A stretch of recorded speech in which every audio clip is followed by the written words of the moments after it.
Hi friends, please subscribe to Amravati Media and press the bell icon for more latest updates. Mudragada brand ఎవరి సొంతం? కాపు కాసే నేత ఎవరు? ముద్రగడ పద్మనాభం ఇప్పుడు తెలుగు రాష్ట్రాలలో ట్రెండింగ్లో ఉన్న పేరు. కాపు సామాజిక వర్గాన్ని కొన్ని దశాబ్దాల పాటు ముందుండి నడిపిన నేత. 6 సార్లు ఎమ్మెల్యేగా, ఒకసారి ఎంపీగా గెలిచిన నాయకుడు. ఎన్టీఆర్, చెన్నారెడ్డి కేబినెట్లో మంత్రిగా కూడా పనిచేసిన లీడర్. అనారోగ్య కారణంగా చికిత్స పొందుతూ మరణించిన విషయం తెలిసిందే. అయితే ఇప్పుడు ముద్రగడ వారసత్వాన్ని ఎవరు అందిపుచ్చుకుంటారనేది పెద్ద ప్రశ్నగా మారింది. అలాంటి ఓ నాయకుడు మళ్ళీ వస్తాడా అనే చర్చ తెలుగు రాష్ట్ర రాజకీయాల్లో జరుగుతోంది.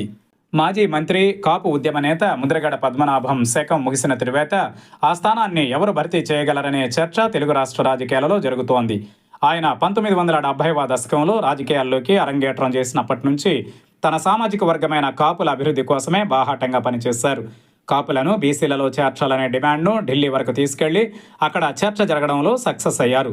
ఏ పార్టీలో ఉన్నప్పటికీ కూడా తన కాపు సామాజిక వర్గం అనే లైన్కే ఆయన తొలి ప్రాధాన్యత ఇచ్చారు. ఇక తన మరణానికి 2 ఏళ్ల ముందు వైసీపీలో చేరిన ముద్రగడ వైసీపీ నేతగానే తుది శ్వాస విడిచారు.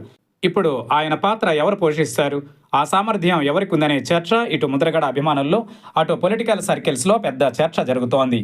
ముద్రగడ వారసుడిగా ఆయన చిన్న కుమారుడు గిరి ఆ బాధ్యతలను తీసుకుంటారా అంటే రాజకీయంగా ఓకే, కానీ కాపు సామాజిక వర్గాన్ని సొంతం చేసుకుని నిత్యం పోరాడే శక్తి పటిమలు ఆయనలో ఉన్నాయా అనేది చెప్పడం కష్టమే.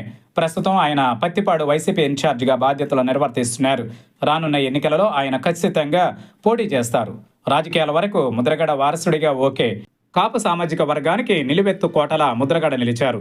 ఆ సామాజిక వర్గంలోని పేదల జీవితాలు బాగుపడడం కోసం అహర్నిశలు పనిచేశారు. ఎక్కడైనా సరే, వేదిక ఏదైనా సరే, ముందు తన జాతి ప్రయోజనాలే ముఖ్యమని బాహాటంగా, ధైర్యంగా ముద్రగడ చెప్పేవారు. అలాంటి వారసత్వం ఎవరు తీసుకోగలరు, ముందుండి ఎవరు నడిపించగలరనే చర్చ జరుగుతోంది. ఇక ముద్రగడ కుమార్తె క్రాంతి తన తండ్రి పార్థివ దేహాన్ని చివరి చూపు చూసేందుకు వచ్చినప్పుడు ఎంత వివాదమైందో తెలుగు రాష్ట్రాలు చూశాయి. ఆమెను ముద్రగడ అభిమానులు అడ్డుకున్నారు. క్రాంతి ప్రస్తుతం జనసేనలో ఉన్నారు. తండ్రితో విభేదించిన ఆమె ముద్రగడపై బాహాటంగానే తిరుగుబాటు బావుట ఎగరవేశారు. అయితే ముద్రగడ కాపు సామాజిక వర్గాన్ని ఓన్ చేసుకున్నంతగా ఆమె చేసుకోలేరనే అభిప్రాయం ఉంది. పైగా ముద్రగడ అభిమానులు ఆమెకు సహకరించే పరిస్థితులలో లేరు. అయితే వైసీపీ ఆమెను అడ్డుకుందని అధికార కూటమి నేతలు ఆరోపణలు గుప్పించారు. ఇక ముద్రగడ అంత్యక్రియలు ప్రభుత్వం అధికారిక లాంఛనాలతో చేయాలని భావించినా అందుకు ముద్రగడ కుటుంబ సభ్యులు ఒప్పుకోలేదు. వైసీపీ నేతలు కూడా పోలీసులను అడ్డుకున్నారు. దీంతో అక్కడ కొంత ఉద్రిక్తత వాతావరణం నెలకొంది. ముద్రగడ మరణం తరువాత ఏపీ రాజకీయాలు ఒక్కసారిగా ఆసక్తికరంగా మారాయి. కాపు సామాజిక వర్గాన్ని సొంతం చేసుకునేందుకు ఇటు కూటమి ప్రభుత్వం, అటు ప్రతిపక్ష పార్టీ వైసీపీలు పోటీ పడుతున్నాయి. ఇక వైసీపీ నేతగానే ముద్రగడ ఉండడం, ఆయన కుమారుడు గిరి కూడా వైసీపీలో ఉండడం ఒక రకంగా ముద్రగడ అభిమానులు కూడా వైసీపీకే మద్దతు పలికే అవకాశం ఉందని చెప్పొచ్చు.